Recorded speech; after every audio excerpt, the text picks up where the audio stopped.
हम लोग इसके पहले जब सभी देव लोग मिल करके, देवतागण मिल करके माँ सरस्वती से ये कह रहे थे कि अब माँ सरस्वती किसी वजह से रामचंद्र जी का राज्याभिषेक रुकवा दीजिए।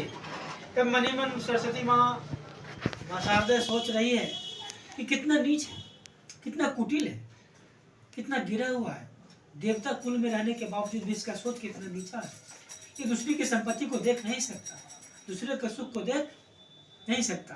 तो कहता है आगिलता जो बिचारी बहोरी करई जाई कुशल कवि मोरी हरसी हृदय दशरथ पुर आई जनु ग्रह दशा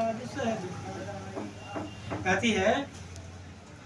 लेकिन एक बात है माँ, इसमें आप ही की फायदा है, हमारा नहीं। तो क्यों? तो आगामी का काल सोच करके, यानी काल सोच कर चतुर कवि मेरी कहना चाहेंगे, मेरी कहना करेंगे, चाहना करेंगे। क्यों?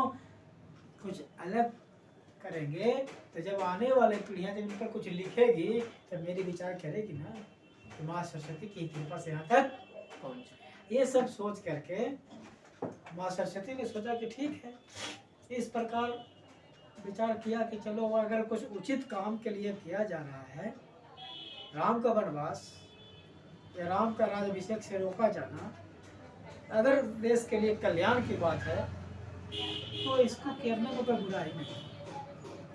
तो बात सोचती है नाम मंत्रा मंदमती, नामो मंत्रा मंदमती चरी के कई केरी अजस पेटारी ताही करी गही मीरामती फेरी।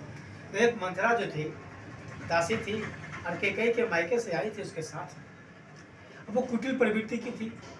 माता केकई सोचा कि माँ सरस्वती सोची कि अच्छा इसी के द्वारा ये काम करवाया जा सकता है, उसी के मति को भ्रष्ट किया जा सकता है उसके द्वारा, क्योंकि उसकी प्रवृत्ति कुटिल है, सब जानता भी है, और वो इस काम को अच्छा से कर लेगी। तब माँ सरस्वती वहीं पे जाती है, तब मंथरा को अपने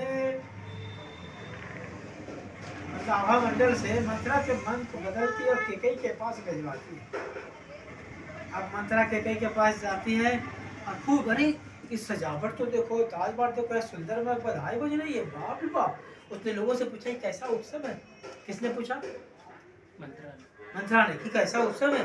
तब श्री राम जी का राज तिलक सुनकर उनका हृदय जल उठा। किसका? मंथरा का। पूरा समाज जान रहा था कि क्या होने वाला है। अब मंथरा का पता नहीं, अब पता भी हुआ तो जलन महसूस होने लगा।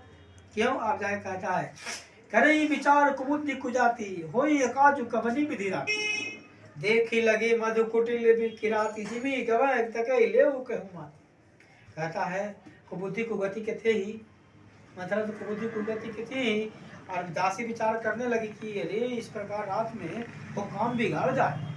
इस प्रकार इस रात में काम बिगाड़ा, जैसे खोटी भिलनी शहद का छत्ता देख कर, बात को समझना, खोटी भिलनी शहद मक्खी होता है ना, छत्ता देख कर तकती है और किस प्रकार से इसे तोड़ डालो, उसके मन में रहता है कि कैसे भी इसको तोड़ डालो।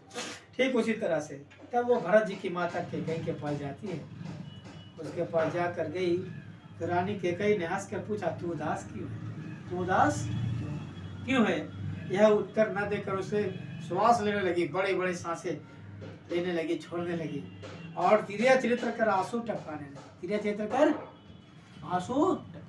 इससे हुआ क्या कि केकई का भी दिमाग धीरे धीरे भी बदला नहीं है, बहुत सवाल जवाब होता है इसमें। तब रानी ने हंसकर कहा तेरे गाल बड़े हैं, मतलब बड़ी खुशी के दिन है। मेरा मन कहता है कि लक्ष्मण ने तुझे शिक्षा दी है। इस पर भी माँ पापड़ी नहीं बोली और ऐसे श्वास काटने लगी और नागिन को काटती। और ऐसे कर रही थी क्यों? इसे भूमिका बना रही थी ताकि केकई का मन विचलित हो, राम के प्रेम से बदले, तब ये अपना उस पर डंक मारे, तब ये अपना काम करने के लिए सुना कि नहीं।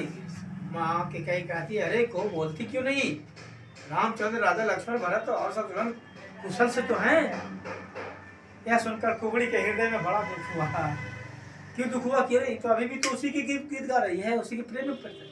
मतलब कि अब मंथरा जो है बोलेगी ही नहीं जब तक कि पूर्ण रूप से केकई का मन विचलित इसका इंतजार कर रही है। कैसे कैसे बातों से मंथरा उसके मन को विचलित करता है कि कई कैसे अपने पद से भ्रष्ट होती है।